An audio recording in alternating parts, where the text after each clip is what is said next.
As we come on air, we turn to Iceland and the developing elf news unfolding now. You might be thinking of small, pointy-eared beings who live in forests and help Santa with his toys. But that's not what they are. They are actually human-sized and live in stones, and they are very unhappy.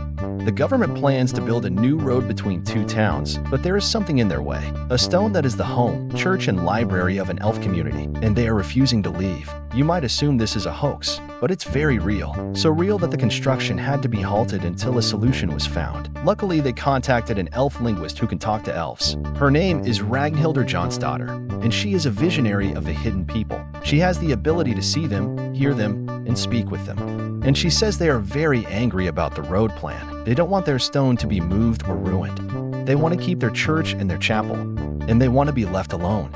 So, what did she do?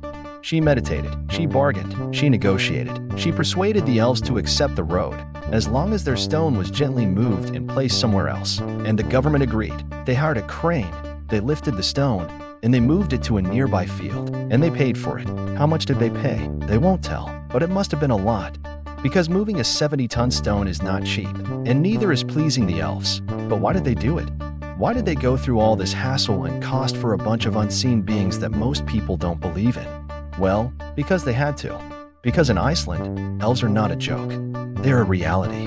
A reality that over half of the people believe in, or at least don't deny. A reality that has a long and rich history in the culture and folklore of the island. A reality that has consequences. Because if you mess with the elves, you mess with yourself. You mess with your fortune, your health, your safety, your sanity. You mess with everything. Because the elves are powerful, and they are not scared to show it. They can cause mishaps, malfunctions, wounds, sicknesses, even deaths. They can make your life a nightmare. And they will, if you disrespect them. The moral of the story is, respect the elves. Don't blow up their rocks. Don't bulldoze their homes. Don't disrupt their tranquility. Don't make them mad.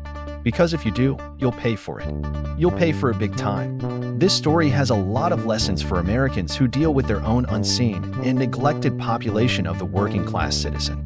As George Packer wrote in The Atlantic, the working class is much more varied than the cliches imply. It's not just white guys in helmets and coveralls. It's also women, people of color, immigrants, and LGBTQ+ people. It's people who work in services, retail, healthcare, food, and construction. It's people who have different values, beliefs, and opinions. It's people who are not a single entity, but a patchwork. But despite their diversity, the working class has some common experiences and struggles. They face the risk of income drops, job losses, debt, and poverty. They suffer from poor health, education, and housing. They endure discrimination, exploitation, and violence. They feel alienated, disillusioned, and angry.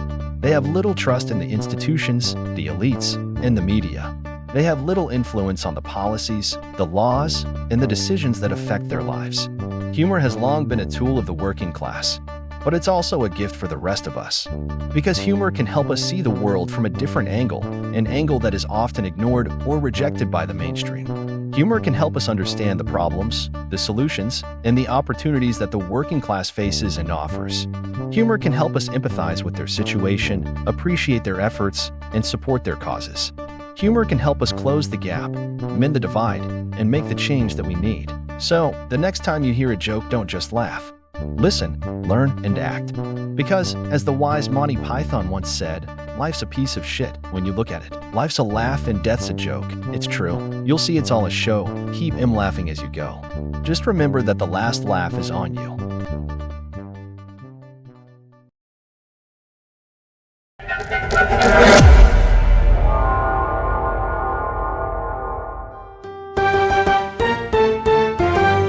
Welcome to SvTv Spectral View Televised Vision. I'm Greg Dirkle, and this is Limited Intel News Hour, where we bring you the past week's most important news from Earth Realm 369 in just 10 minutes. SvTv is your number one choice when it comes to interdimensional spectral news and entertainment, and is the official home of Flea Flooped Blorts.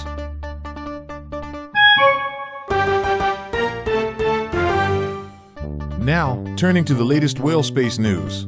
Have you ever wondered if there are aliens out there, and if we could ever talk to them?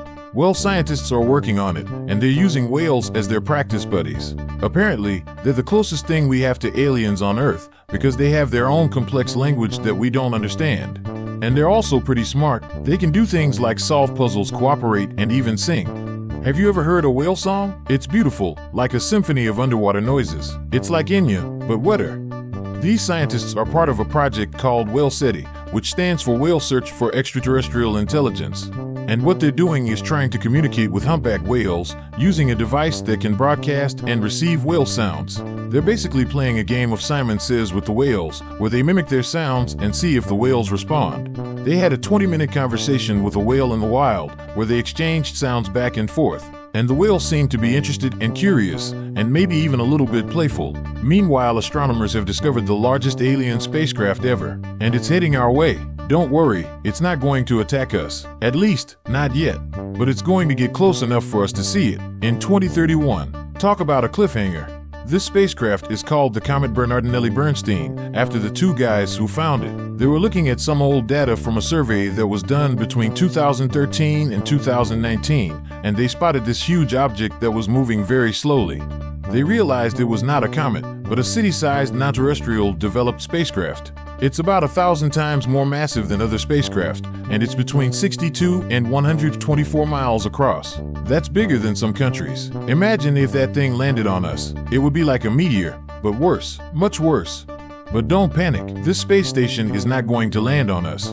It's going to pass by us at a safe distance of about 10.9 astronomical units. That's about 1 billion miles. That's pretty far, but not too far for us to see with a telescope, and maybe even with the naked eye, if we're lucky. This spacecraft is coming from the Oort cloud, which is a giant shell of icy objects that surrounds the solar system. It's still so far away that we barely know anything about it, but this spacecraft is giving us a chance to learn more. It's like a messenger from the future, telling us secrets about the space civilization that it comes from. But this spacecraft is also a mystery. It's already showing signs of activity, meaning that it's releasing gas, dust, and interspecies communication waves as it gets closer to the sun. But it's still very far from the sun, much farther than other spacecraft when they become active. So what's making it do that? Is it because it's so big? Is it because it's alive? We don't know, but we're going to find out. The interspecies communication waves that the spacecraft is sending out at this point are not yet directed at us, but seem to be directed at the whales. The same whales that the scientists are trying to talk to, and these same whales might be the key to unlocking the secrets of the universe. So, what does this mean? Does this mean that the whales are actually aliens? That the spacecraft is actually their home? That they're trying to contact their long-lost relatives? Does this mean that we're not alone in the cosmos? We don't yet know the answers to these questions, but as the craft gets closer, we will keep you updated as more data becomes available. We now turn to developing moon news. You know the moon, right?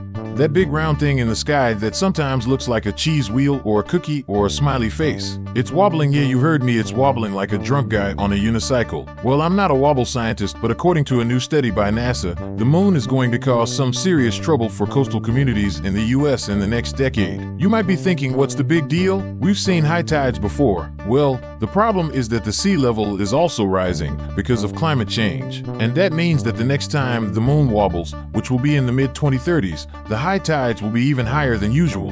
And that will lead to more frequent and severe flooding in coastal areas. In fact, NASA predicts that there will be a leap in flood numbers in the 2030s, with some cities experiencing floods every day or two. So you might want to invest in some water wings or a submarine if you live near the coast, because the moon is coming for you, and it's not going to be gentle. So what can we do about this? Not much. Really, we can't stop the moon from wobbling or the sea from rising. But we can try to adapt to the changing conditions and prepare for the worst. We can also try to reduce our greenhouse gas emissions and slow down the pace of global warming. And we can hope that the moon will be merciful and not wobble too much. This leads us to wonder, is the global climate crisis just a regular stage of the Earth?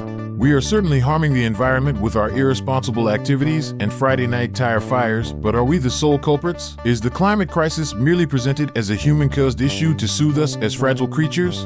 Does assigning global warming to human factors give us a false sense of order and control in a reality that is governed by chaos? As the unavoidable occurs and most of this Earth becomes inhospitable to humans, is it more frightening to admit we don't have ultimate control over our environment, or to claim we can actually do something that would make a difference?